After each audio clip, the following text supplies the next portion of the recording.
आज बनवूया पोकळ्याची कोरडी भाजी। खूप जास्त हेल्दी असते ही भाजी, एकदा नक्की करून बघा। या भाजीने तुमचे पचन सुधारते, पोटाला आराम मिळतो, भूक वाढते, पचनक्रिया सुधारते आपली।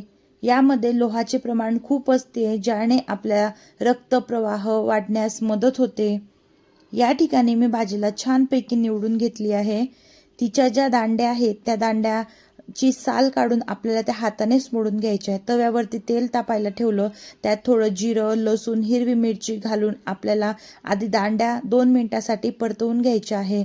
नंतर जे आपले पानं होते ते चिरून यामध्ये घालून घ्यायचे आहे आणि झाकून ठेवून द्यायचं।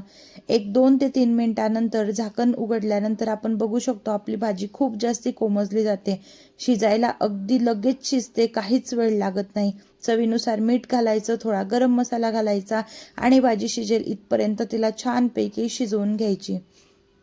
या भाजीचं सूप तुम्ही बनवू शकता किंवा पातळ भाजी सुद्धा बनवू शकता।